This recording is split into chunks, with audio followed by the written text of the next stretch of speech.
lihatlah melampaui dirimu. Tetapi kamu akan menerima kuasa, kemampuan, efisiensi, dan kekuatan ketika Roh Kudus turun ke atas kamu.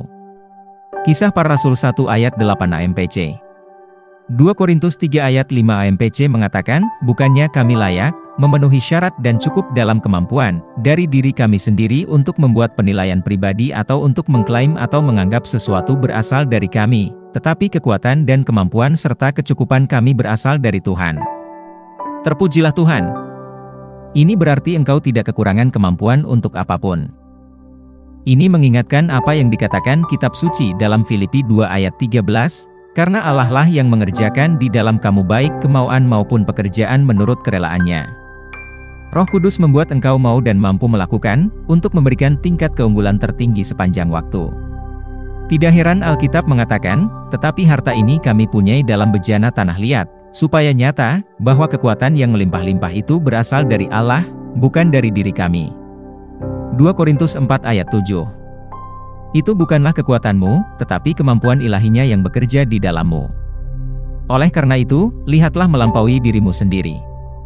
Manfaatkan pribadi, kuasa, kasih karunia dan pelayanan Roh Kudus dalam hidupmu. Roh Kudus adalah keuntunganmu.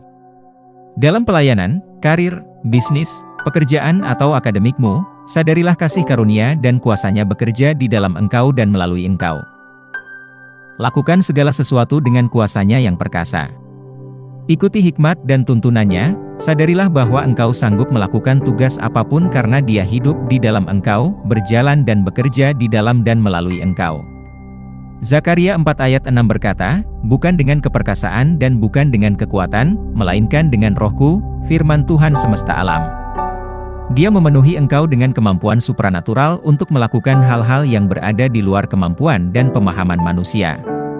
Haleluya!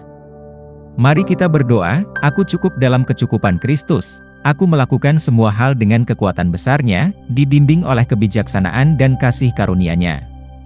Aku berjalan dalam kesehatan, kemenangan, kekuatan, kemakmuran dan kemuliaan, sebagaimana Tuhan berjalan di dalam aku, dan bekerja di dalam dan melalui aku untuk menyempurnakan kehendak dan kesukaan-Nya, dalam nama Yesus. Amin. Ayat renungan hari ini terdapat dalam 1 Yohanes 4 ayat 4, Kolose 1 ayat 26-29.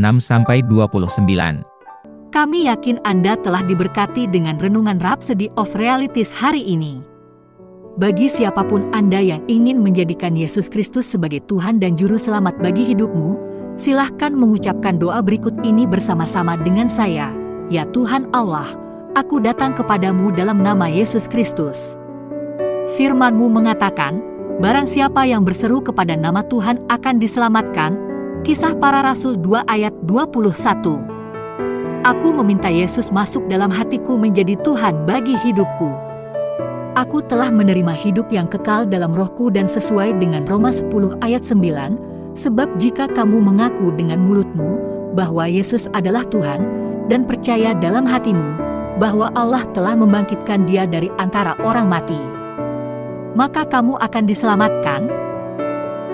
Aku menyatakan bahwa aku telah diselamatkan, aku lahir kembali, aku adalah anak Tuhan. Sekarang aku memiliki Yesus yang tinggal dalamku, dan lebih besar roh yang ada dalamku daripada yang ada dalam dunia. 1 Yohanes 4 ayat 4. Saat ini dengan sadar aku berjalan dalam kehidupan yang baru dalam Yesus Kristus. Haleluya! Selamat! Sekarang Anda telah menjadi anak Tuhan.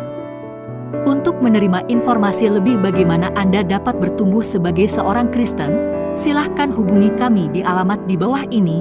Tuhan Yesus memberkati.